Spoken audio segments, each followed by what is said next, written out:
கர்த்தர் கர்த்தர் இரக்கமும் கிருபையும் நீடிய சாந்தமும் மகா தயையும் சத்தியமும் உள்ள தேவன், 1000 தலைமுறைகளுக்கு இரக்கத்தை காக்கிறவர், அக்கிரமத்தையும் மீறுதலையும் பாவத்தையும் மன்னிக்கிறவர். அநேகர் நம்ம வஞ்சிக்கப்பட்டு போகிறதுக்கு காரணம், நம்ம தேவன் நம்ம மேல் பிரியமா இருக்கிறாரா இல்லையா என்பதை எதை வைத்து நம்ம அறிந்து கொள்ளுகிறோம் தெரியுமா? நம்ம உலகத்துல நம்ம சௌகரியமா இருக்கிறோமா? எனக்கு தேவையான ஆகாரம் எனக்கு கிடைக்குதா? எனக்கு எந்த வியாதியும் வரலையா? கடைசி வரைக்கும் வெளிப்படுத்தின விசேஷத்திலே பாருங்க, கர்த்தர் மனம் திரும்புதலை விரும்புகிறார். மனம் திரும்புகிறோமோ? கர்த்தர் தாமதிக்கிறது என்ன? மனம் திரும்புதலுக்காக, ரட்சிப்புக்கு ஏற்ற மனம் திரும்புதல் நம்மிடத்தில் வருமோ என்பதற்காக அவர் நீடிய பொறுமையுள்ளவராய் தாமதித்துக் கொண்டிருக்கிறார். பூமி முழுவதும் அவருடைய கண்கள் உலாவி வருகிறதாயா? எதற்காக? தன்னை தேடுகிற உணர்வுள்ளவன் உண்டோன்னு பார்க்க. அப்படி தேவன் உலாவி வரும் பொழுது மோசேயை பார்க்கிறாரு. மோசே அவரு தேடி ஆசையா நிற்கு பார்க்கும்போது பரலோகத்தின் தேவன் என்ன பண்றாரு? அவன் அருகே நிற்கிறாராம். இப்ப பரலோகத்தில் இருக்கிற தேவனுடைய இருதயத்திற்கு பிரியம் உண்டாகும்படி ஒரு மனுஷன் இருக்கிறோம். எவ்வளவு பெரிய பாக்கியம் இல்ல? அப்படி இன்றைக்கு பரலோகத்தில் இருக்கிற தேவன் உலாவி பூமி முழுவதும் உலாவி பார்த்து கொண்டு வரும்போது, மோசேயை போல நீங்களும் நானும் இருந்தோமானா அவர் நம்ம அருகிலே நிற்பார். ஏன்னா அவர் இருதயத்திற்கு பிரியமாய் இருக்கிறோம். பரலோக தேவன் தம்முடைய நாமத்தை வெளிப்படுத்தும் பொழுது அது ஜீவனாய், அது பிறப்பிடமாய், உயிர்ப்பாய், மீட்பாய், அது மனுப்புத்திரரிடத்துல கடந்து வருகிறது. அந்த நாமத்திற்குள் இருந்து நாம் ஏறெடுக்கிற வேண்டுதல்கள் அவருடைய நாமத்தின் மகிமைக்கு புகழ்ச்சியாக தேவன் நம்மை ரட்சிக்கும்படி உன்னோட கூட இருந்து, மோசே உன் கூட இருந்து நான் செய்யும் காரியம் பயங்கரமா இருக்கும். பரலோக தேவனுக்கும் மனுப்புத்திரருக்கும் உண்டான உடன்படிக்கை.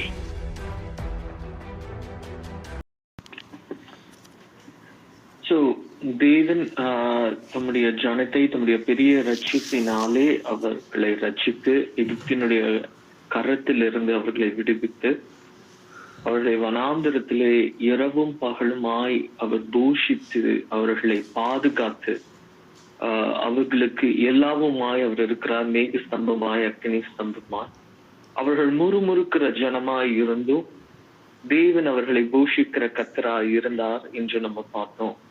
அவர்கள் தேவனுக்கு விரோதமாய் தேவன் அவருடைய நினைவுகள் எத்தனை மேலானதாய் இருந்தது, இந்த ஜனத்தினுடைய நினைவுகள் எத்தனை அருவருப்பாய் இருந்தது என்று நம்ம பார்த்தோம்.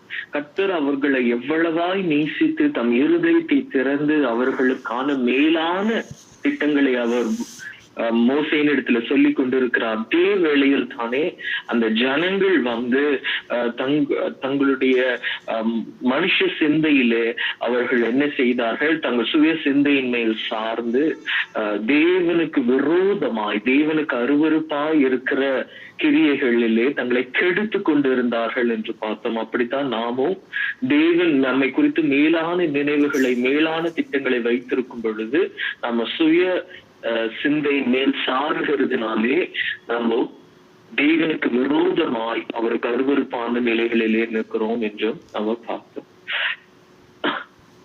கர்த்தர் அவர்கள் வணங்கா கழுத்துள்ளவர்களாய் இருந்ததுனால கர்த்தர் அவர்கள் மேல் பரிதாபம் கொண்டது நிமித்தம் அவர்கள் கூடிய பாளையத்திற்கு புறம்பாய் தூரமாய் அவருடைய சமூகம் கடந்து போனது என்று நம்ம பார்த்தோம். ஆனால் அதே வேளையிலே மோசேயும் யோசுவாவும் கர்த்தருக்கு நெருங்கி இருந்தார்கள். மோசே தேவனாகிய கர்த்தருக்கு நண்பனானா என்று நம்ம நேற்று பார்த்தோம்.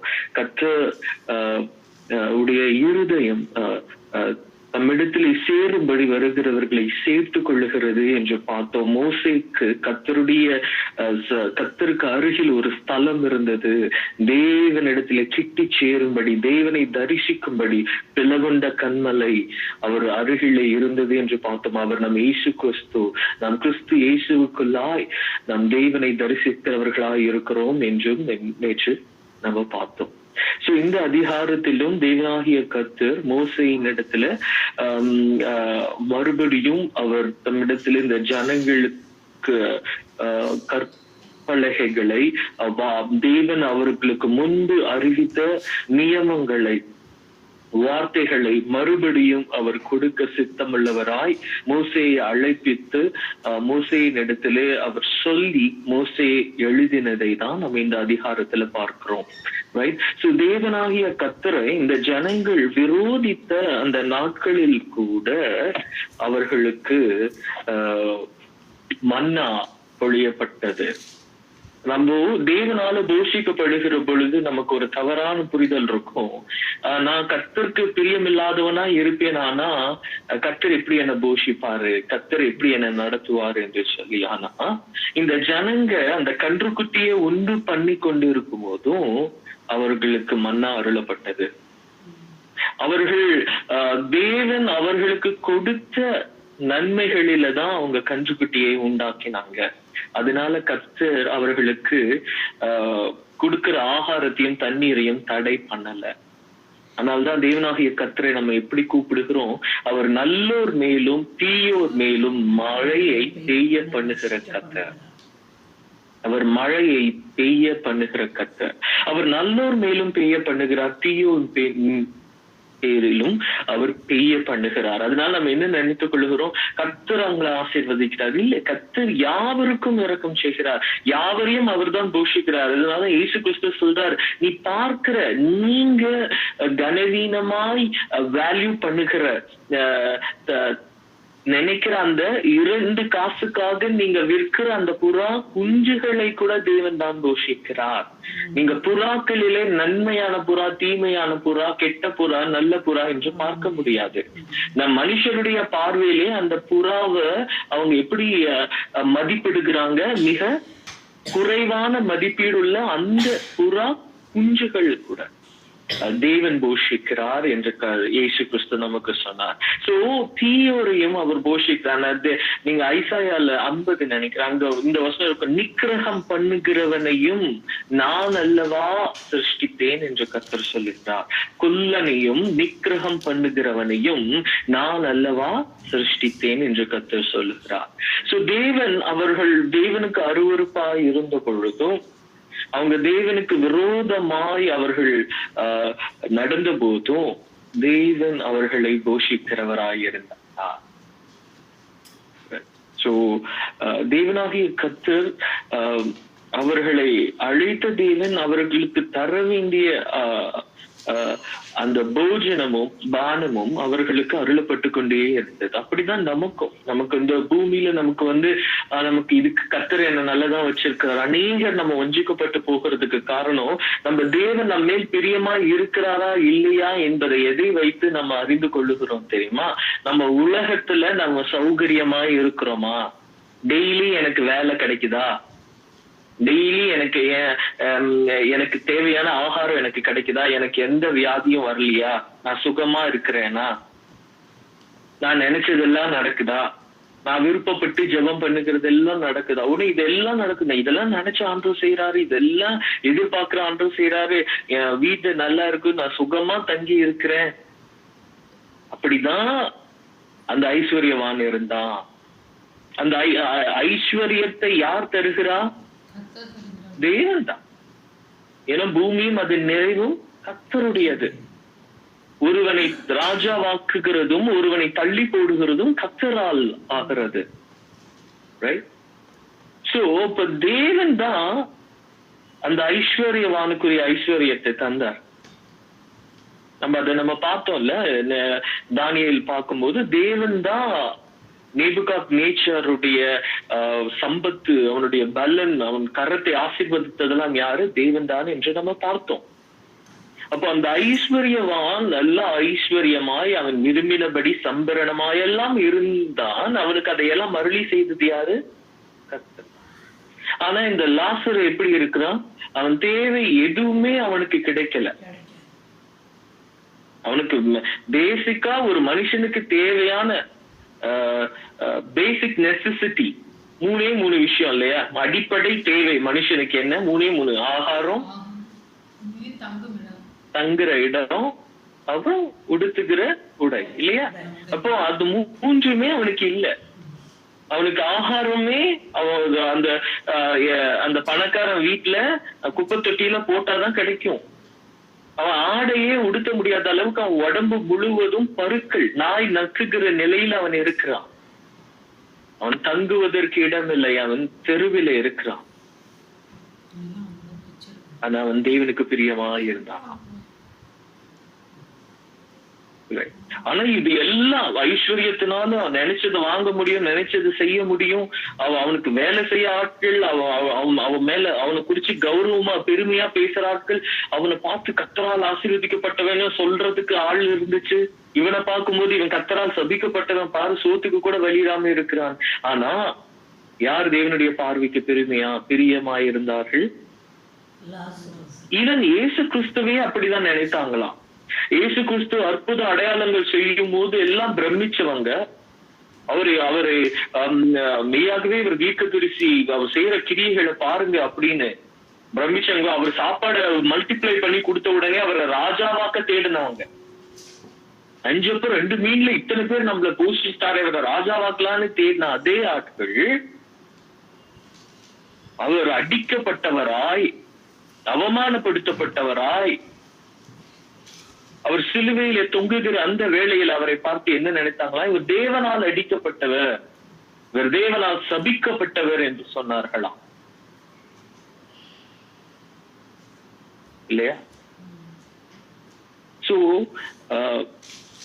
நம்ம தேவன் அடிக்கிறேன்னு சொன்னாரு, அடிக்கலையா? அப்ப கர்த்தர் நம்ம மேல இரக்கமா இருக்கிற ஆயிட்டாரு, ஓகே பரவாயில்ல, கர்த்தர் அது பெருசா நினைக்கல போல அப்படிங்கிற நிலையில தான் அந்த ஜனங்க இருந்தாங்க. ஏன்னா தேவன் அவர்கள் மேல் பரிதாபம் கொண்டதுனாலே, ஓகே இந்த நம்ம செய்த காரியத்தை ஆண்டவர் பெருசா நினைக்கல போல, அவர் அது மேலோட்டமா பார்த்துட்டு விட்டுட்டாரு, ஓகே இது பெரிய விஷயம் இல்லைன்னு விட்டுட்டார் போல.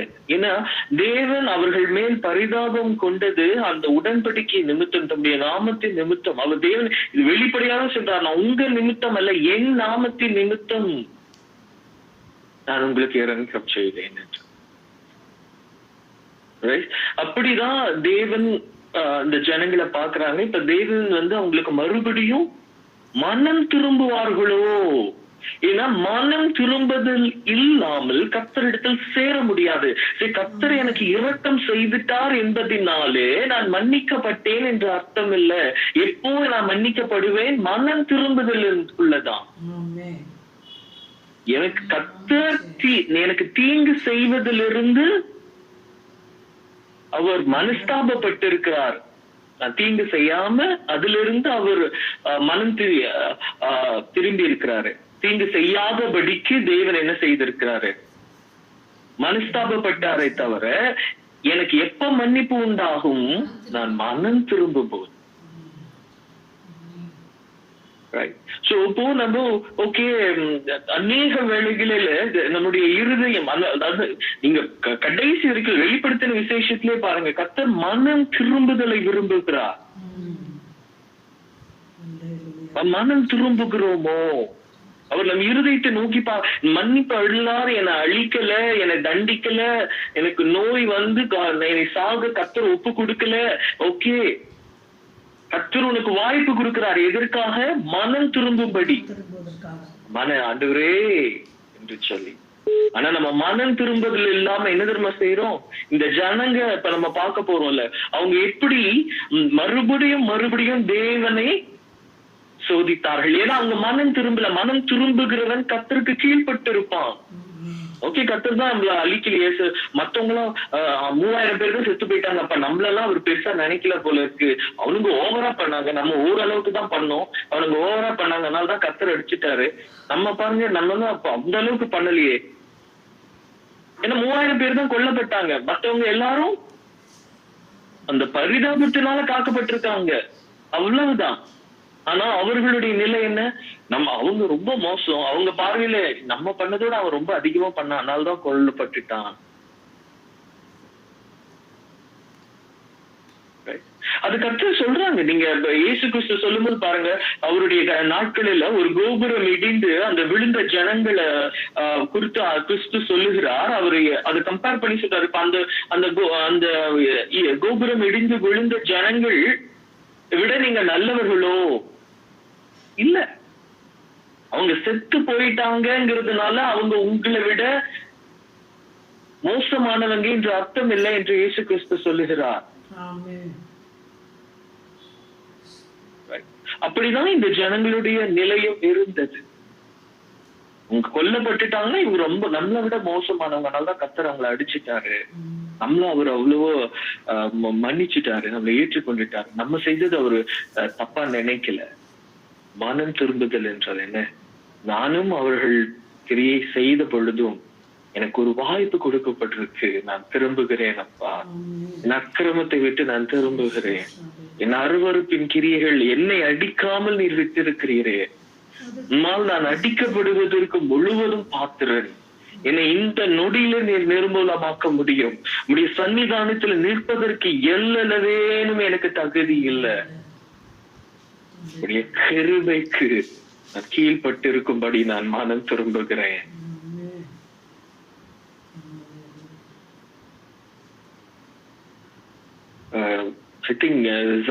அங்கிள் இது சொன்னாங்கன்னு நினைக்கிறேன். repentance and obedience are two sides of the coin faith அப்படின்னு. இப்போ விசுவாசம் என்றாலே அதுல ரெண்டுமே இருக்கும். விசுவாசத்திற்குள்ள மனம் திரும்புதலும் கீழ்ப்படிதலும் ஒரு நாணயத்துல இருக்கிற இரண்டு பக்கங்களை போல இருக்குமா?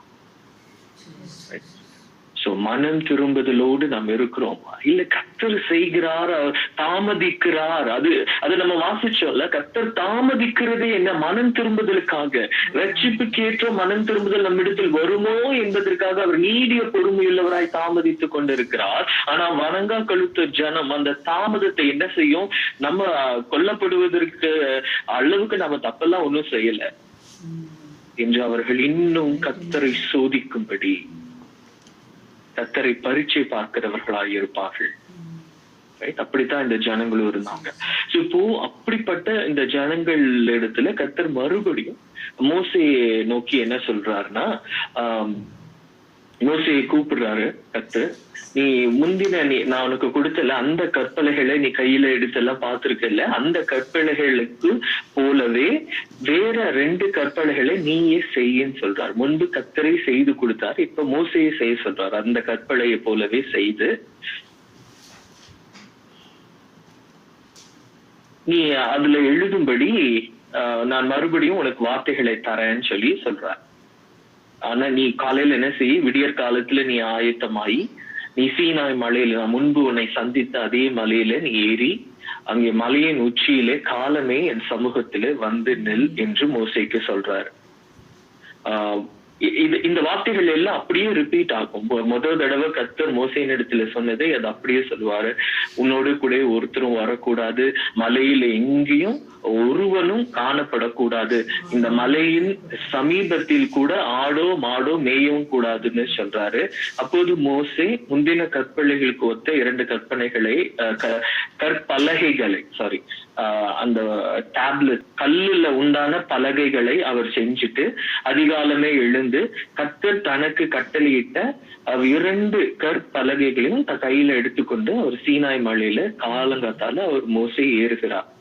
கர்த்தர் ஒரு மேகத்தில் இறங்கி அங்கே மோசே அருகே, எவ்வளவு அழகா இருக்கு பாருங்களேன் அந்த வார்த்தை, அவன் அருகே நின்று. எவ்வளவு பெரிய பாக்கியம், கர்த்தர் ஒரு மனுஷனுடைய அருகில. ஆனா அந்த இஸ்ரவேல் ஜனங்களுக்கு அவர் தூரமா இருக்கிறார், மோசேக்கோ அருகே நிற்கிறாராம். கிட்ட நின்று மோசேக்கு அருகே நின்று, இவ்வளவு பியூட்டிஃபுல்லா இருக்குல்ல, தேவன் நம்ம அருகில் நிற்கிறது. அப்போ அவன் அருகே நின்று அவர் தம்முடைய நாமத்தை கூறுறாராம். மோசைக்கு எவ்வளவு பெரிய பாக்கியம் இல்ல. அப்போ தேவனுடைய இருதயத்திற்கு மனுபுத்திரர்களே பிரியமா இருந்த மோசே, யோசிச்சு பாருங்க, பரலோக தேவன் பூமி முழுவதும் அவர் உலாவி பார்க்கிறாராம். பூமி முழுவதும் அவருடைய கண்கள் உலாவி வருகிறதாயா. எதற்காக? தன்னை தேடுகிற உணர்வுள்ளவன் உண்டோன்னு பார்க்க. அப்படி தேவன் உலாவி வரும் பொழுது மோசேய பார்க்கிறாரு. மோசே அவரை தேடி ஆசையா நிற்கு பார்க்கும்போது பரலோகத்தின் தேவன் என்ன பண்றாரு? அவன் அருகே நிற்கிறாராம். இப்ப பரலோகத்தில் இருக்கிற தேவனுடைய இருதயத்திற்கு பிரியம் உண்டாகும்படி ஒரு மனுஷன் இருக்கிறான். எவ்வளவு பெரிய பாக்கியம் இல்ல? அப்படி இன்றைக்கு பரலோகத்தில் இருக்கிற தேவன் உலாவி பூமி முழுவதும் உலாவி பார்த்து கொண்டு வரும்போது மோசேயை போல நீங்களும் நானும் இருந்தோமானா அவர் நம்ம அருகிலே நிற்பார். ஏன்னா அவர் இருதயத்திற்கு பிரியமாய் இருக்கிறோம். அவரை தேடுகிறவர்களாய். அதனால்தான் இயேசு கிறிஸ்து அழகா சொல்றாரு, ஒருவன் என்னை தேடுவானால் அவன் என்னை கண்டுபிடிப்பான். அப்படின்னு என்ன? He's already there. ஆனா கண்டுபிடிக்க முடியாது. தேடுகிற பொழுதுதான் கண்டுபிடிக்க முடியும். அதுதான் நாங்க நம்ம அப்போஸ்தலர்ல வாசிச்சோம்ல. அவர் நம்ம அருகில் இருக்கிறார். எந்த அளவுக்கு நம்ம அருகில் இருக்கிறார்? நம் கையை நீட்டி தடவியாகிலும் கண்டுபிடிக்கும்படி நம் அருகில் இருக்கிறாராம். ஆனா யாருக்கு அவரு தெரியும்? அவரை தேடுகிறவருக்கு.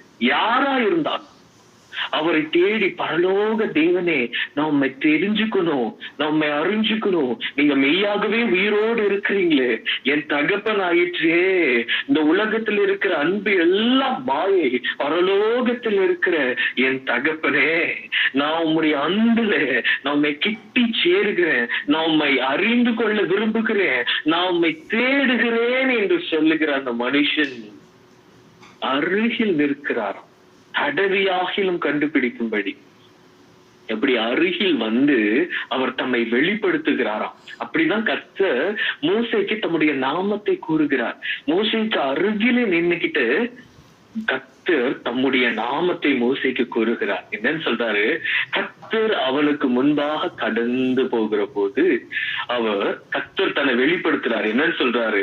கர்த்தர் கர்த்தர் இரக்கமும் கிருபையும் நீடிய சாந்தமும் மகா தயையும் சத்தியமும் உள்ள தேவன் என்று சொல்லுகிறார்.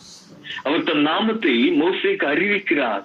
கர்த்தர் கர்த்தர் இரக்கமும் கிருபையும் நீடிய சாந்தமும் மகா தயையும் சத்தியமும் உள்ள தேவன் என்று சொல்லுகிறார். 1000 தலைமுறைகளுக்கு இரக்கத்தை காக்கிறவர், அக்கிரமத்தையும் மீறுதலையும் பாவத்தையும் மன்னிக்கிறவர், குற்றவாளியை குற்றமற்றவனாக விடாமல் பிதாக்கள் செய்த அக்கிரமத்தை பிள்ளைகளிடத்திலும் பிள்ளைகளுடைய பிள்ளைகளிடத்திலும் 3ஆம் 4ஆம் தலைமுறை மட்டும் விசாரிக்கிறவர் என்று கூறினாராம். சோ கர்த்தர் தம்மை வெளிப்படுத்தாவிடில் ஒரு மனுஷனுக்கு அவரை தெரியவே தெரியாது.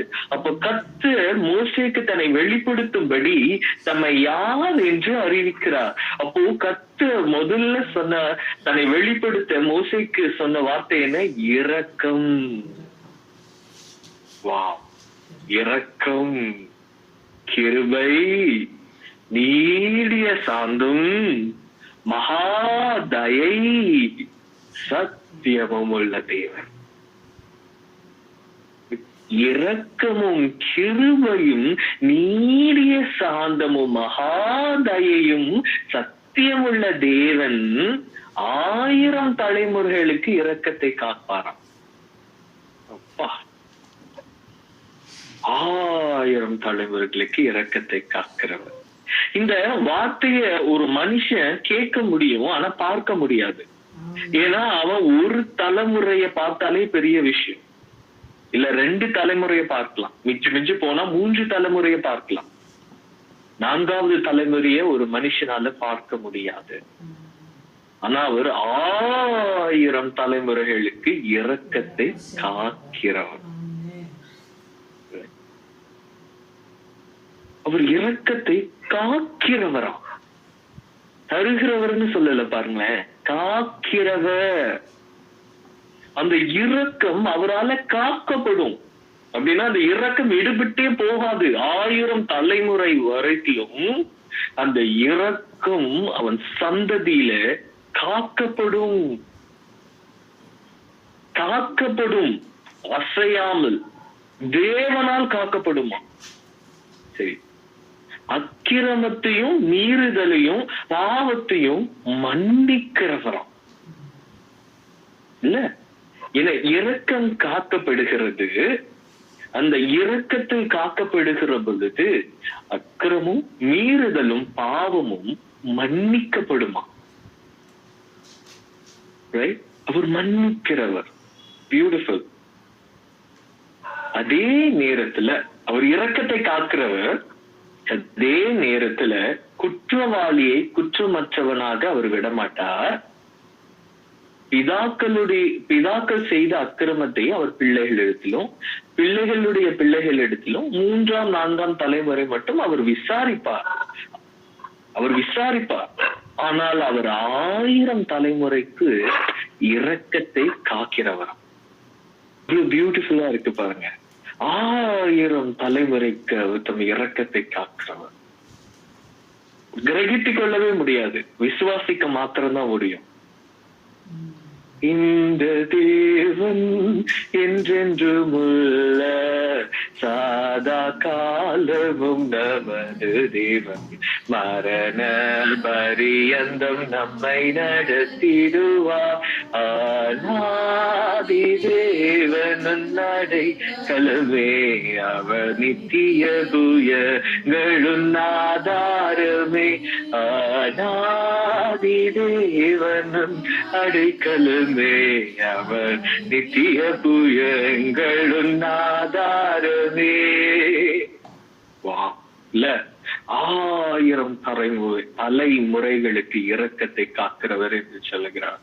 இரக்கமும் கிருபையும் நீடிய சாந்தமும் மகாதயையும் சத்தியமும் உள்ள தேவன் அவர் கர்த்தர் என்று சொல்லி நம்மை அவர் வெளிப்படுத்துகிறார். அது அவர் தேவன் தம்முடைய நாமத்தை சொன்ன உடனே மோசையோட தாங்க முடியுமா? யோசிச்சு பாருங்க. கிரகித்துக் கொள்ளவே முடியாது. கர்த்தர் பக்கத்தில் நிற்கும் போது எப்படி இருக்கும்? மோசே தீவிரமாக அவர் சொல்லும் போது தீவிரமாக தரை மட்டும் குனிந்து பணிந்து கொண்டானாம்.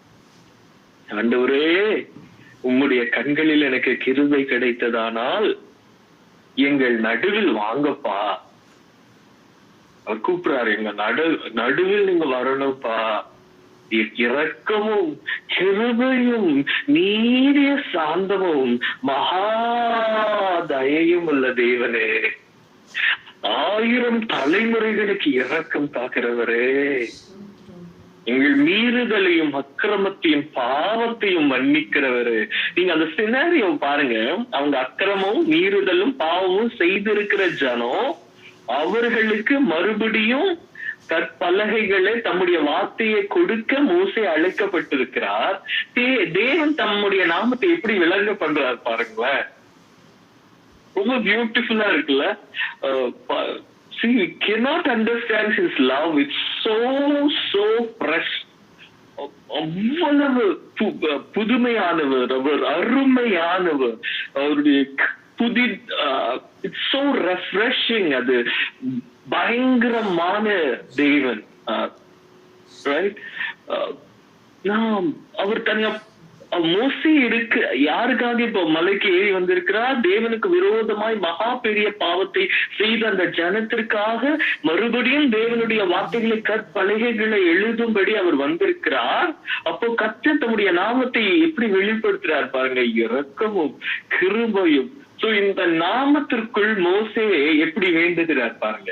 அந்த தேவனை அறிகிற அந்த அறிவிற்குள்ள அவர் தம்மை வெளிப்படுத்தின அந்த நாமத்திற்குள் மோசே தேவனிடத்திலே செய்கிற வேண்டுதலை பாருங்க. கண்களில் கிருபை கிடைத்ததானால் எங்க நடுவிலே ஆண்டவரே எழுந்தருளும்.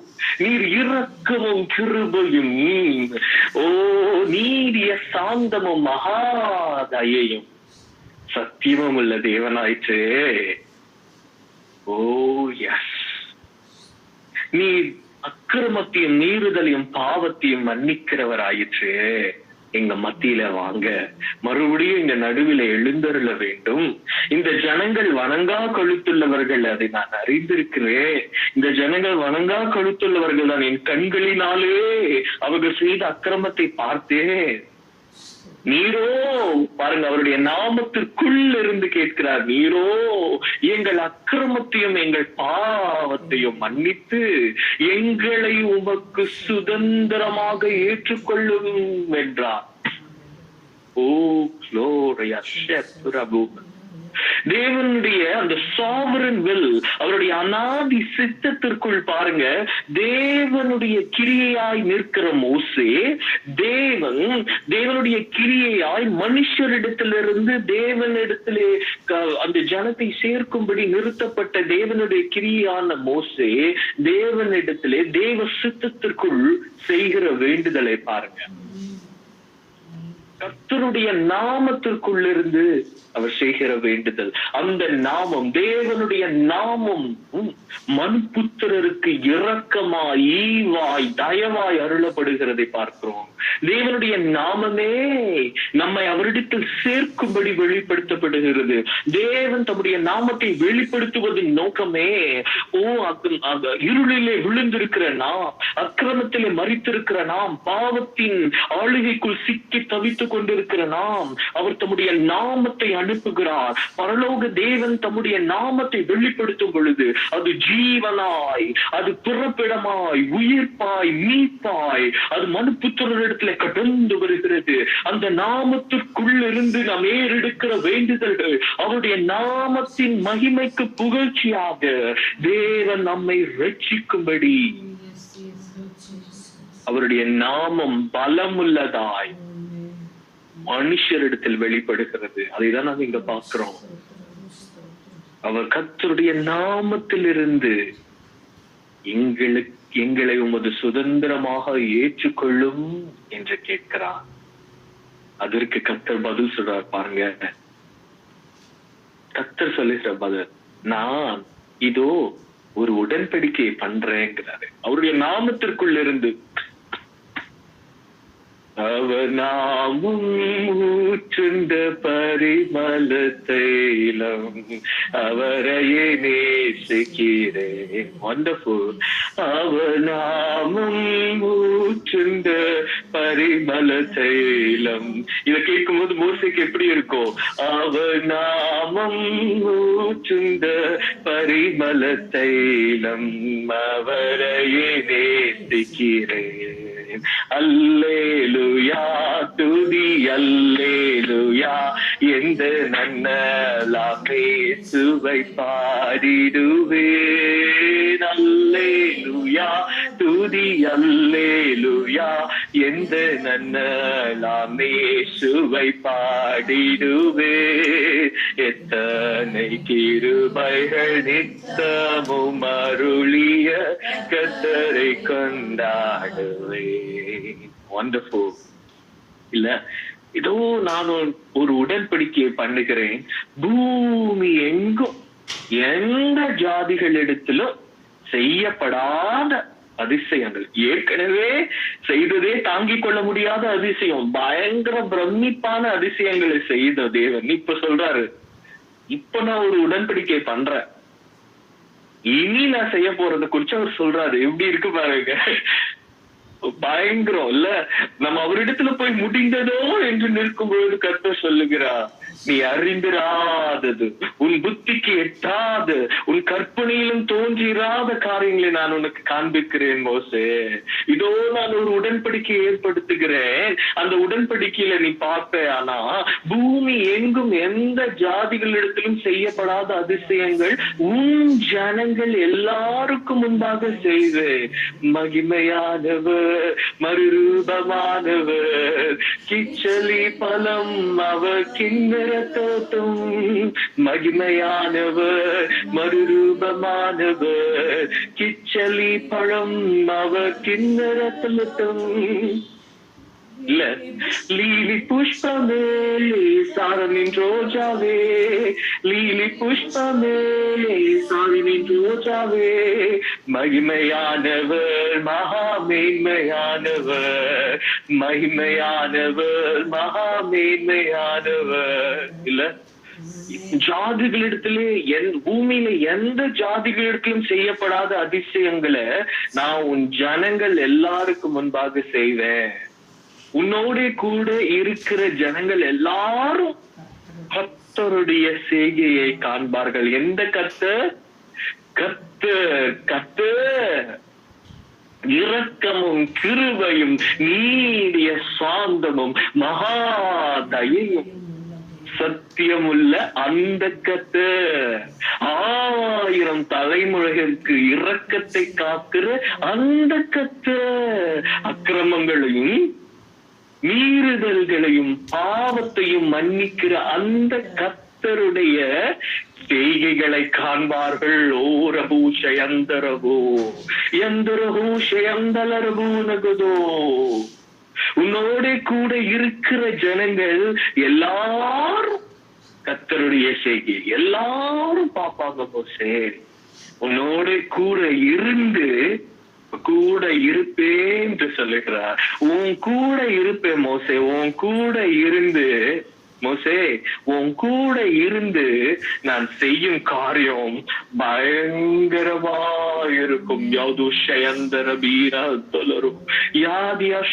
முடிந்து போயிற்றோ, இந்த ஜனம் மிகப்பெரிய பாவத்தை செய்துட்டாங்களே, கர்த்தரிடத்துல மன்னிப்பு உண்டாகுமோ என்று போன மோசே. மோசே அறிந்திராத, மோசே புத்திக்கு எட்டிராத அவர் மகத்துவமான திட்டத்தை அவர் மோசேக்கு வெளிப்படுத்துகிறார். ஓ, இனிதான் நாம் பயங்கரமான காரியம் செய்வேன். எந்த ஜாதிகளிடத்தும் செய்யப்படாத அதிசயங்கள் இனி ஜனங்களுக்கு முன்பாக செய்வேன். அவர்கள் எல்லாரும் என் செய்கைகளை காண்பார்கள் என்று சொல்லுகிறார்.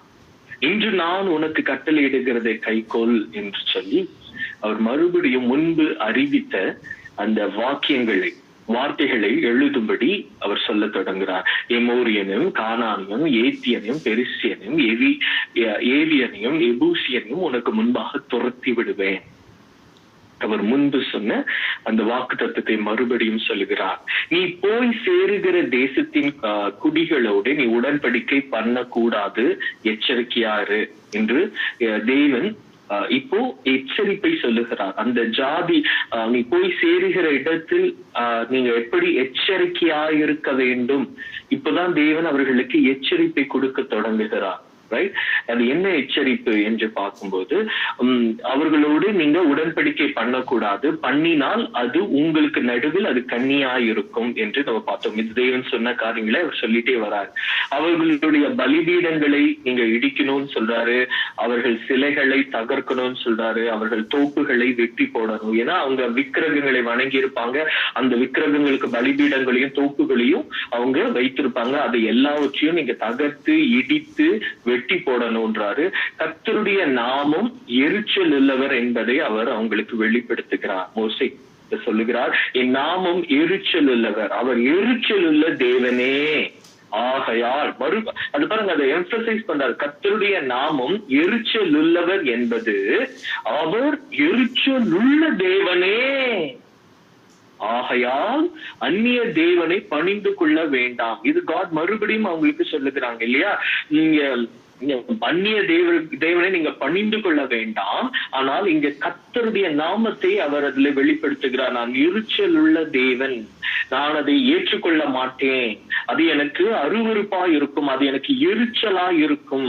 நீங்கள் அந்நிய தேவனை நீங்கள் பணிந்து கொள்வது எனக்கு எரிச்சலா இருக்கும். ஏனால் நான் எரிச்சல் உள்ள தெய்வம், என் நாமம் எரிச்சல் உள்ளவர் என்பது நான் எரிச்சல் உள்ள தேவனே என்று அவர் தெளிவாய் சொல்லி, நீங்க அந்நிய தேவனை பணிந்து கொள்ள கூடாது என்று அவர் சொல்லுகிறார். அந்த தேசத்தின் குடிகளோடு நீங்க உடன்படிக்கை பண்ணினீங்கன்னா என்ன நடக்கும்னா, நீங்க அவர்கள் தேவர்கள் செய்கிறது போல சோர மார்க்கமாய் நீங்க பின்பற்றுவீங்க. அவங்களோட உடன்படிக்கை பண்ணீங்கன்னா அவங்க ஆராதனை செய்யறது போல, அவங்க தூபம் காட்டுறது போல, அவங்க பலிபீடத்தை கட்டுறது போல, அவங்க பண்டிகை நாளை கொண்டாடுறது போல, அவங்க வழக்க முறைகளை நீங்க பின்பற்றுவீங்க. அவங்க என்ன செய்வாங்க, நாங்க எங்க வீட்டுல பண்டிகை, எங்க வீட்டுல வந்து நாங்க எங்க தெய்வங்களுக்கு எல்லாம் இதெல்லாம் செஞ்சு வச்சிருக்கோம் அப்படின்னு அவங்க பலியிடுவாங்க. அவன் என்ன செய்வான், அவங்களை வந்து கூப்பிடுவான். ஏன்னா அவங்களோட எங்க உடன்படிக்கை பண்ணீங்கன்னா சேர்ந்து வாழ்றீங்க இல்லையா ஒரு இடத்துல. அப்ப வந்து எங்க பண்டிகைக்கு வாங்க, எங்க வீட்டுல விசேஷங்க, எங்க பண்டிகைக்கு நாங்க கடா வெட்டி இருக்கோம், எங்க பண்டிகைக்கு பொங்கல் செஞ்சு வச்சிருக்கிறோம் அப்படின்னு சொல்லி உங்களை கூப்பிடுவாங்க. தேவன் இதெல்லாம் சொல்றாரு பாருங்க. இதெல்லாம் முன்பே அறிவித்திருக்கிறாரு. இன்னும் அந்த ஜனங்க போகவே இல்லை, வனாந்திரத்துல கர்த்தரோடு தான் இருக்கிறாங்க. அவங்களுக்கு முன்பே இதை அறிவிக்கிறார். நீங்க அவங்க கூட உடன்படிக்கை பண்ணீங்கன்னா அவங்க என்ன செய்வாங்க, பண்டிகை நாள் பலியிடுவாங்க. பலியிட்டு உங்களை அழைப்பாங்க, உங்களை கூப்பிடுவாங்க. ஒருவன் உன்னை அழைக்கில் நீ போய் அவன் பலியிட்டதிலே புசிப்பாய் என்று ஜனங்களிடத்துல சொல்றாரு. நீ போய் சாப்பிடுவ, அது எனக்கு எரிச்சலா இருக்கும். நான் எரிச்சல் உள்ளவர், நான் எரிச்சல் உள்ள தேவனே. அது மாத்திரம் இல்ல, நீங்க என்ன பண்ணுவீங்க, அவங்க பொண்ணை கல்யாணம் பண்ணிப்பீங்க, உங்க பொண்ணு அவங்களுக்கு கல்யாணம் பண்ணி குடிப்பீங்க. உங்க பசங்க என்ன செய்வாங்க, அவங்க பொண்ணுங்களை கல்யாணம் பண்ணும்போது என்ன செய்வாங்க, அந்த பொண்ணுங்க வந்துட்டு இது எங்க பூஜை, எங்க வழிமுறைன்னு சொல்லி அவங்க தேவர்களை சோர மார்க்கமாய் பின்பற்றி வரும் கல்யாணத்துக்கு அப்புறம். அதுக்கப்புறம் என்ன செய்யும், கொஞ்சம் கொஞ்சமா மனைவி என்ன செய்வா, புருஷனை, உன் குமாரரையும் தங்கள் தேவர்களை சோர மார்க்கமாய் பின்பற்றும்படி செய்வார்கள். அதை நம்ம வந்து சாலமோன் ராஜாவின் இடத்திலே பார்த்துட்டோம். அவன் அந்நிய ஸ்திரீகளை அவன் திருமணம் பண்ணினான். பிற்காலத்திலே அந்த ஸ்திரீகள் அவன் இருதயத்தை அந்நிய விக்கிரகங்களுக்கு தூபம் காட்டும்படி சோர மார்க்கமாய் செய்தார்கள். இதெல்லாம் கர்த்தர் முன்னறிவித்தது. இது கர்த்தர் தெளிவாய் சொல்லுகிறார், நீங்க அதை செய்யக்கூடாது. ஏன்னா இப்ப அவங்க நிலை என்ன, அவங்க விக்கிரகத்தை உண்டாக்கி தேவனுக்கு எரிச்சல் உண்டு பண்ணினார்கள் என்பதை அவர்களுக்கு இப்ப தெரிவிக்கப்படணும். அப்ப அது கர்த்தர் தெளிவா சொல்றாரு, அதுக்கான தண்டனை பயங்கரமா இருக்கும் என்று சொல்லி தன்னுடைய நாமத்தையும் வெளிப்படுத்துகிறாங்க. எரிச்சல் உள்ள தேவன் என்று சொல்லி வார்ப்பிக்கப்பட்ட தெய்வங்களை உங்களுக்கு நீங்க செய்யக்கூடாது. மறுபடியும் கர்த்தர் சொல்லி இது முன்னமே அவங்களுக்கு அறிவித்தாரு. நீங்க வந்து வெள்ளினாலோ பொன்னினாலோ எதையுமே நீங்க செய்யக்கூடாது, வணங்கவும் கூடாதுன்னு சொன்னாரு. ஆனா அந்த ஜனங்க கேட்கல. ஆனால் மறுபடியும் கர்த்தர் அவங்களுக்கு அதை எழுதும்படி ஒரு கற்பலகைகளை மோசே எழுதும்படி கர்த்தர் மறுபடியும் அவங்களுக்கு வார்ப்பிக்கப்பட்ட தெய்வங்களை நீங்க உண்டாக்க வேண்டாம், புளிப்பில்லாத அப்ப பண்டிகையை நீங்கள் கை கொள்ளணும், நான் உங்களுக்கு கட்டளையிட்டபடி ஆபீப் மாதத்திலே குறித்த காலத்திலே 7 நாள் புளிப்பில்லா அப்பம் புசிக்க கடவீர்கள், ஆபீப் மாதத்திலே எகிப்திலிருந்து புறப்பட்டாயே. இதெல்லாம் கர்த்தர் முன்பு சொன்னதை அவர் மறுபடியும் சொல்லிட்டே வராங்க. கர்ப்பம் திறந்து பிறக்கிற யாவும் உன் ஆடு மாடுகளின் தலையீற்றான ஆண்கள் யாவும் என்னுடையவர்கள், கழுதையின் தலையீற்றை ஒரு ஆட்டுக்குட்டியால் மீட்டுக் கொள்வாயாக. அதை மீட்டுக் கொள்ளலன்னா அந்த கழுதையை முறித்து போடணும், கொன்று போடணும். உன் பிள்ளைகளின் முதற் பேரானவைகளை நீ மீட்டுக் கொண்டு ஆகணும். வெறுங்கையோடு என் சந்நிதியிலே நீ வரக்கூடாது. 6 நாள் நீ வேலை செய்து 7ஆம் நாள் ஓய்ந்திருப்பாயாக. விதைப்பு காலத்திலும் அறுப்பு காலத்திலும் ஓய்ந்திருப்பாயாக. இதெல்லாம் கர்த்தர் முன்னறிவித்தது. ஆனா மறுபடியும் மோசே அதை எழுதணும்ல அந்த கற்பலகைல. அதனால தேவன் மறுபடியும் அதை சொல்லுகிறார். கோதுமை அறுப்பின் முதற் பலனை செலுத்தும் 7 வாரங்களின் பண்டிகையும் வருஷ முடிவிலே சேர்ப்பு கால பண்டிகையும் ஆசரிங்கன்னு சொல்லி கர்த்தர் சொல்றாரு. வருஷத்துல 3 தரம் உங்கள் ஆண் மக்கள் எல்லாரும் இஸ்ரவேலின் தேவனாய் இருக்கிற கர்த்தராகிய ஆண்டவரின் சந்நிதியில் வர கடவர்கள். அப்புறம் கர்த்தர் நம்ம பார்த்தது போல அவர் புறஜாதிகள் மேல் நினைவாய் இருக்கிற கர்த்தர். ஆதியிலிருந்தே காட் இஸ் ஆல்வேஸ் இன்க்ளூசிவ் இல்லையா. நான் புறஜாதிகளை உங்கள் முன்னின்று நான் துரத்தி விட்டு உங்கள் எல்லைகளை விஸ்தாரமாக்குவேன் என்று சொல்லுகிறார். ஆனா நீங்க நம்ம இந்த இடத்துல நம்ம எப்படி புரிஞ்சுக்கிறோம் அப்படின்னா, இஸ்ரவேலரிடத்திலே இஸ்ரவேலரின் தேவன் முன்னிட்டு சேர வந்தவர்களை கர்த்தர் சேர்த்துக் கொள்கிறார் இல்லையா. அப்படின்னா தேவன் வந்து இஸ்ரவேலருக்குள்ள பிறந்தவங்களை மாத்திரம் பார்க்கல, நீங்க இஸ்ரவேலருக்குள்ள சேர்த்து கொள்ளும்படி நான் இஸ்ரவேலின் தேவன் அப்படி சேர்ந்தவங்க தான் ரூத், நம்ம ஆல்ரெடி பார்த்துட்டோம். அப்படி சேர்ந்தவங்க தான் ராகாப். இன்னும் அதெல்லாம் தேவன் ஸ்பெசிபிக்கா சொன்ன மனுஷர்கள். அது மாத்திரம் இல்லாம இஸ்ரவேல் ஜனத்தோடு எப்பொழுதுமே அந்நியர்கள் இருந்தாங்க. ரைட், ஆதி முதலாகவே. சரி, சோ நான் இப்ப இங்க அதே நான் உங்க புறஜாதிகளை உங்க முன்னிட்டு துரத்துவேன் என்று கர்த்தர் சொல்லுகிறது யாருன்னா, அவங்க தன்னுடைய தெய்வங்களையும் தன்னுடைய தேசங்களும் தங்களுடைய மார்க்கங்களையும் பற்றி கொண்டிருக்கிறவர்கள். அவங்க அவர்களை நான் உங்கள் முன்னின்று துரத்தி விட்டு உங்கள் எல்லைகளை நான் விஸ்தாரமாக்குவேன். வருஷத்தில் 3 தரம் உங்கள் தேவனாகிய கர்த்தருடைய சந்நிதிக்கு முன்பாக காணப்பட போயிருக்கும் போது ஒருவரும் உங்கள் தேசத்தை, இது ரொம்ப அழகா இருந்துச்சு இந்த வார்த்தையை வாசிக்கும் போது. பாருங்களேன், நீங்க வருஷத்துல 3 தடவை நீங்க பண்டிகையை கொண்டாடுங்கன்னு கர்த்தர் சொல்றாரு. அப்ப பண்டிகை நாட்கள்ல எல்லாருமே சந்தோஷமோ அந்த சமயத்துல தேசத்தை பாதுகாக்கிறதோ தேசத்துல மற்ற காரியங்களை கொஞ்சம் பெருசா கவனம் செலுத்த மாட்டாங்க. ஏன்னா அது பண்டிகை நாள், அது கர்த்தரே ஆசரிக்கும்படி சொல்லிட்டாரு. அப்ப அவர் ஆண்டவர் என்ன சொல்றாருன்னா, அப்படி நீங்க ஆசரிக்க போகும்போது, நீங்க கர்த்தருடைய சந்நிதிக்கு வரும்போது ஒருவரும் உங்க தேசத்தை இச்சிப்பதில்லை. உங்க தேசத்துல படையெடுக்கவோ உங்களை எதுவுமே செய்ய முடியாது, அதை நான் பாத்துக்கிறேங்கிறார். எவ்வளவு பியூட்டிஃபுல்லா இருக்கு பாருங்களேன். நீங்க என் சமூகத்துல சந்தோஷமா விடுதலையா கொண்டாடுவாங்க. அந்த சமயத்துல உங்க தேசத்தை ஒருவனும் இச்சிக்க முடியாது, தொடக்கூட முடியாது, நான் பாத்துக்கிறேன். நீங்க அந்த 3 முறை நீங்க சந்தோஷமா என் சந்நிதியில நீங்க வாங்க என்று கர்த்தர் சொல்கிறார்.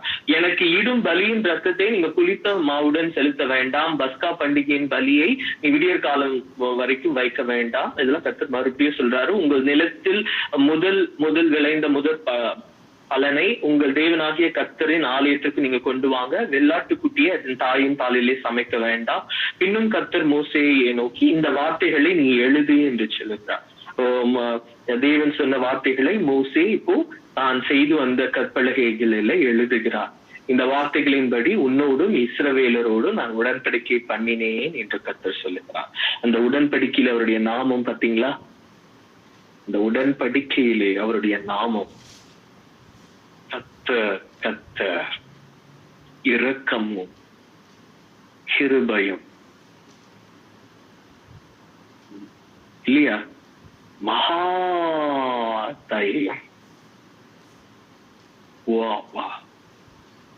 இல்ல நீதிய சாந்தமும் சத்தியமும் உள்ள தேவன், 1000 தலைமுறைகளுக்கு இரக்கத்தை காக்கிறவர். உண்மைதானே? அவர்கள் எப்படிப்பட்ட ஜனத்தோடு அவர் உடன்படிக்கை எடுக்கிறார்? அவர் இரக்கம் உள்ளவராய், தயையுள்ளவராய், மகா தயையுள்ளவராய், கிருபையுள்ளவராய், நீடிய சாந்தம் உள்ளவராய், சத்தியம் உள்ளவராய், 1000 தலைமுறைகளுக்கு இரக்கத்தை காக்கிறவராய், அக்கிரமங்களையும் மீறுதல்களையும் பாவத்தையும் மன்னிக்கிறவராய். இதே போல அவர்களிலே தவறு செய்து குற்றவாளியை குற்றமற்றவனாக விடாதவராய், பிதாக்களின் அக்கிரமத்தை பிள்ளைகளிடத்தும் பிள்ளைகளிடத்துல 3ஆம் 4ஆம் தலைமுறை மட்டும் விசாரிக்கிறார். அது முன்பே மோசேட்ட சொல்லிட்டாரு, நான் விசாரிக்கும் நாளில் அவர்கள் கைகளில் விசாரிப்பேன். ஆனா அவர் இரக்கத்தை 1000 தலைமுறைகளாய் காக்கிறவராய் அந்த உடன்படிக்கையிலே அவர் கடந்து வருகிறார். அதே உடன்படிக்கையிலே அவர் தம்முடைய நாமத்தை எரிச்சல் உள்ள தேவன் என்று வெளிப்படுத்துகிறார். ரைட்? சோ பியூட்டிஃபுல்லா இருக்கு இந்த உடன்படிக்கை. இந்த வார்த்தைகள்லாம் எழுதி நான் உடன்படிக்கை பண்ணினேன் என்றார். உடன்படிக்கை தேவனுக்கும் இஸ்ரவேலருக்கும் உண்டானது, தொடங்கினது. பரலோக தேவனுக்கும் மனுபுத்திரரில் தேவன் தெரிந்து கொண்ட மனுஷருக்கும் ஒரு உடன்படிக்கை உண்டான சமயம் அது. வா, பரலோக தேவனுக்கும் மனுபுத்திரருக்கும் உண்டான உடன்படிக்கை நான் பண்ணினேன் என்று சொல்லுகிறார். உடன்படிக்கை பண்ணினேன். அங்கே மோசே நம்ம அறிந்திருக்கிறது போல மறுபடியும் 40 நாள் அவருக்கு கிடைத்தது போல ரொம்ப பியூட்டிஃபுல்லா இருக்கு. அங்கே அவன் அப்பம் புசியாமல் தேவன் அருகில் இருக்கும் போது எப்படி பசி வரும்ல, தேவன் அருகில நின்றுட்டு இருக்காரு, எப்படி பசி வரும்? உலகம் எல்லாம் மாயையா உம்மன்றே போதுமையா, அப்படிதானே இருந்திருப்பாரு. உலகம் எல்லாம் மறந்திருக்கும். அந்த மாயை எல்லாம், பசி தாகம் எல்லாம் மாயை இல்ல. தேவன் சத்தியமானவர், சத்தியமுள்ள தேவனோடு நின்றுட்டு இருக்காரு. அவருக்கு எப்படி பசி தண்ணீர் தாகம் எல்லாம் உண்டாயிருக்கும்? அவர் சாப்பிடலையா, தண்ணீர் குடிக்கலையா, இரவும் பகலும் 40 நாள் கர்த்தரோடு தேவன் அருகில் நிற்கிறார்.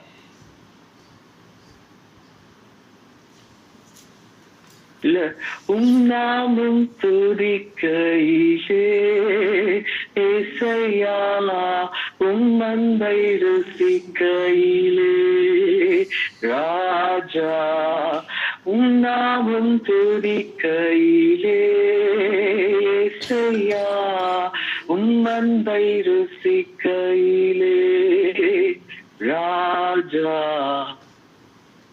என் உயிரான உயிரான உயிரான இயேசு, என் உயிரான உயிரான உயிரான இயேசு, என் உயிரான இயேசு, என் உயிரோடு கலந்தி. இப்படிதான் இருக்குல்ல. உலகமெல்லாம் மறக்குதையா, உணர்வு எல்லாம் இனிக்குதையா, உலகமெல்லாம் மறக்குதையா, உணர்வு எல்லாம் இனிக்குதையா. தேவனுடைய நாமம் சொல்ல கேட்கிறாரு. தேவன் அருகில் நிற்கிறாரு. எப்படி பசி தாகம் இருக்கும்? தேவனோடு 40 நாள் அவர் தங்கி இருக்கிறாரு. அவர் 10 கற்பனைகளாகிய உடன்படிக்கையின் வார்த்தைகளை அவர் பலகைகளிலே மோசே எழுதுறாரு. மோசே அந்த சாட்சி பலகைகள் 2ஐயும் தன் கையில எடுத்துட்டு சீனாய் மலையிலிருந்து தேவனோடு 40 நாள், இவ்வளவு பாக்கியமான தருணம் இருந்துட்டு அவர் இறங்கி வருகிறாரு. இப்போ ஒரு பியூட்டிஃபுல்லான ஒரு விஷயம் நடக்கல. தேவன் அருகில் இருக்கிறாரு. என்ன நடந்துட்டா, மோசே தேவன் அருகில் நின்று அவர் பேசும்போது எப்படி மாற்றம் இல்லாம இருக்கும். தன் முகம் பிரகாசிக்கிறதே அவருக்கு தெரியல. அவர் தன்னையே மறந்துருப்பார்ல, தனக்கு என்ன நடந்ததுங்கிறது அவருக்கு எப்படி தெரியும் இல்ல? தேவனை நோக்கி பார்க்கும் பொழுது நம்ம தேவனால நிரப்பப்பட்டிருப்போம் இல்லையா? சோ தன் முகம் பிரகாசம் ஆயிடுச்சான். தேவன் அருகில நின்று பேசிட்டு இருக்காரு, ஒரு முகம் பிரகாசம் ஆயிருக்கு. ஆனா மோசைக்கு தெரியல. அவர் தேவனை பார்த்து அந்த இதுலயே இருக்க பிரமிப்பிலே. அப்போ அவர் என்ன செய்யறாரு, மலையிலிருந்து இறங்கி வருகிறாரு.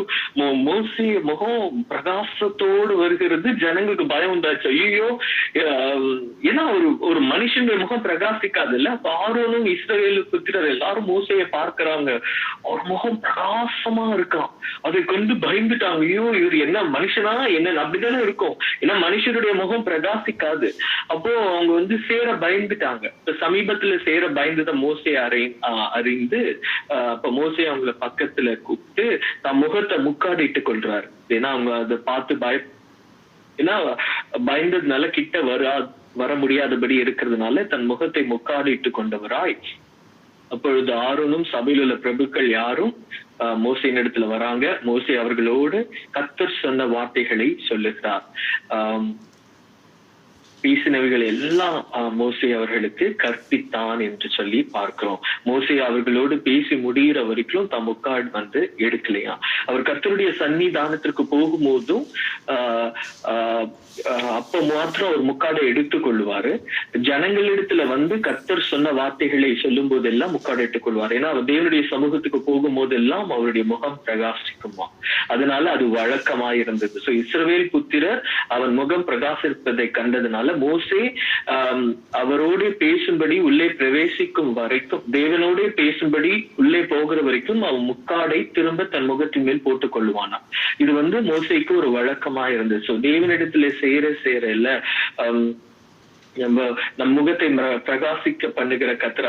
அது பிரீஸ்லி பிளெஸிங்காவே நம்பர்ஸ்ல நம்ம பார்க்கலாம். அவர் யாரும் ஜனங்களை ஆசீர்வதிக்கும்படி சொல்லும் போதே அது ஒரு ஆசீர்வாதமாய் அவருக்கு கர்த்தர் தம் முகத்தை உங்கள் மேல் பிரகாசிக்க பண்ண கடவுள் என்கிற அந்த வார்த்தையை நம்ம பார்க்கிறோம். அப்படி தேவன் மோசே முகத்தை பிரகாசிக்க பண்ணினார். அந்த பிரகாசத்தினாலே மோசே அடையாளப்பட்டிருந்தான் என்று நம்ம பார்க்கிறோம். தேவனை நோக்கி பார்க்கிற முகங்கள் பிரகாசம் அடைந்தன, அவைகள் விற்கப்பட்டு போவதில்லை என்பதையும் நம்ம பார்க்கிறோம். தேவன் நம்மை பிரகாசிக்க பண்ணுகிறவர், நம்ம அருகில் நிற்கிறவர், நம்மை சேர்த்து கொள்ளுகிறவர், நம்மை உடன்படிக்கை பண்ணுகிற கர்த்தர். அவர் கர்த்தர் இரக்கமும் கிருபையும் நீடிய சாந்தமும் மகா தயையும் சத்தியமுள்ள தேவன். வா, அவர் 1000 தலைமுறைகளுக்கு இரக்கத்தை காக்கிறவர். ஓ glory to God. அக்கிரமங்களையும் மீறுதலையும் பாவத்தையும் மன்னிக்கிறவர். குற்றவாளியை குற்றமற்றவனாக விடாமல் பிதாக்கள் செய்த அக்கிரமத்தை பிள்ளைகளிடத்திலும் பிள்ளைகளுடைய பிள்ளைகளிடத்தில் 3ஆம் 4ஆம் தலைமுறை மட்டும் விசாரிக்கிறவர். அவர் நாமும் எரிச்சல் உள்ளவர் என்பதே, அவர் எரிச்சலுள்ள தேவனே என்ற தன்னுடைய நாமத்தை அவர் விளங்க பண்ணினவராய் அந்த உடன்படிக்கையை தொடங்கினார் என்று இந்த அதிகாரத்துல நம்ம பார்த்தோம். கர்த்தர் இந்த வார்த்தைகளை நமக்கு ஆசீர்வதிப்பாராக.